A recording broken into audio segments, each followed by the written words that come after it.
Hello പ്രിയമുള്ളവരെ, ഞാനിപ്പോൾ ഉള്ളത് നമ്മുടെ പാലക്കാട് ജില്ലയിൽ മണ്ണാർക്കാട് താലൂക്കിൽപ്പെട്ട അലനല്ലൂർ പഞ്ചായത്തിലെ എടത്തനാട്ടുകര എന്ന് പറയുന്ന ഗ്രാമത്തിലാണ്. ഞാൻ ഈ ഗ്രാമത്തിൽപ്പെട്ട ഒരാളാണ്. ഈ വീഡിയോ എടുക്കാൻ കാരണം എന്താ വെച്ചാൽ, നമ്മുടെ ഈ എടത്തനാട്ടുകര സെൻറ്ററിൽ, എടത്തനാട്ടുകാർക്കൊക്കെ കൂടുതലായിട്ട് അറിയുന്ന എടത്തനാട്ടുകര സെൻറ്ററിൽ തന്നെ ഒരു സ്കൂൾ ഗ്രൗണ്ട് ഉണ്ട്. വളരെ ഫേമസ് ആയിട്ടുള്ളൊരു സ്കൂൾ ഗ്രൗണ്ടാണ്. നമ്മളെ Edathanattukara Challengers arts and sports ക്ലബിൻ്റെ വർഷാവർഷം നടത്തുന്ന അഖിലേന്ത്യാ ടൂർണമെൻറ്റ് ഇത് അവിടെയാണ് നടക്കാറുള്ളത്. അപ്പോൾ ഈ സ്ഥലത്താണ് ഞാനിപ്പോൾ ഉള്ളത്. നമ്മുടെ നാട്ടിൽ ഇങ്ങനെ ഇത്രയും രസകരമായിട്ടുള്ള പുൽമൈതാനം ഉണ്ടായിട്ട്, അതേപോലെ തന്നെ പ്രകൃതി ഭംഗിയൊക്കെ ആസ്വദിക്കാൻ പറ്റുന്ന ഒരു നല്ലൊരു ലൊക്കേഷനാണ് ശരിക്കും ഈ കാണുന്നതിൻ്റെ പിറകിൽ കാണുന്ന ഈ സ്ഥലം.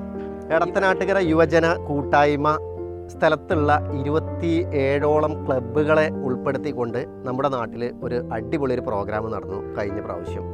നമ്മുടെ നാട്ടിലുള്ള വിവിധ മേഖലകളിൽ കഴിവ് തെളിയിച്ച കുറേ വ്യക്തികളെ ഉൾപ്പെടുത്തിക്കൊണ്ട് അവാർഡ് ഷോ, അതോടൊപ്പം തന്നെ ഒരു നല്ലൊരു മ്യൂസിക് നൈറ്റൊക്കെ സംഘടിപ്പിക്കുകയുണ്ടായി. അതിൻ്റെ ഭാഗമായി അതിൽ നിന്നും കിട്ടിയ കുറച്ച് പൈസ കൊണ്ട് നമ്മുടെ നാട്ടിൽ തന്നെയുള്ള പീനാൻ പാലിയേറ്റീവ് പ്രവർത്തനങ്ങൾക്ക് വേണ്ടിയിട്ട് കുറച്ച് പൈസ സംഭാവന ചെയ്യുകയും, ഈ ഗ്രൗണ്ട് സ്കൂൾ ഗ്രൗണ്ട് ആയതിനാൽ സ്കൂളിന് ആവശ്യമായിട്ടുള്ള ഒരു വേസ്റ്റ് ഡിസ്പോസ് ചെയ്യുന്ന സംവിധാനം കൊണ്ടുവരികയൊക്കെ ചെയ്തിട്ടുണ്ടായി. ഇനി അടുത്തൊരു പ്രൊജക്റ്റിൻ്റെ ഭാഗമായിട്ടാണ് ഈ കൂട്ടായ്മയിലെ അംഗങ്ങൾ നല്ല ഒരു പ്രൊജക്റ്റുമായിട്ട് മുന്നോട്ട് വന്നിട്ടുള്ളത്.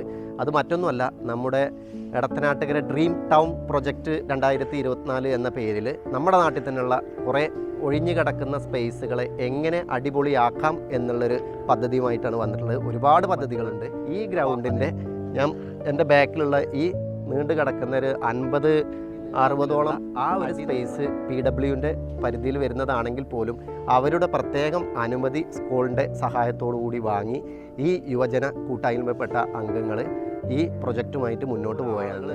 ശരിക്കും ഈ ടൗൺ കേന്ദ്രീകരിച്ചിട്ടുള്ള ഈ തൊട്ടടുത്ത് കിടക്കുന്ന ഗ്രൗണ്ടിൽ ഭാഗത്തേക്ക് വരുന്നുണ്ടെങ്കിൽ പോലും എവിടെയും നമുക്ക് ഇരിക്കാനുള്ളൊരു സ്പേസ് ഇല്ലാത്തത് കൊണ്ട് തന്നെ ഇവിടെ ഒരു പാർക്ക് സ്റ്റൈലിൽ ഇരുമ്പ് ബെഞ്ചുകൾ സ്ഥാപിച്ച് അടിയിൽ കട്ട വിരിച്ച് ക്യാമറകളും അതേപോലെ തന്നെ സോളാർ ലൈറ്റുകളും സ്ഥാപിക്കുക. അതോടൊപ്പം തന്നെ ഇതിൻ്റെ ഭാഗമായി നമ്മുടെ സ്ഥലത്തെ MLA നമുക്ക് ഓപ്പൺ ജിമ്മ് സംവിധാനം ഒരുക്കി തരാനുള്ള എല്ലാ സഹായ സഹകരണങ്ങളും തരാം എന്നും പറഞ്ഞിട്ടുണ്ട്.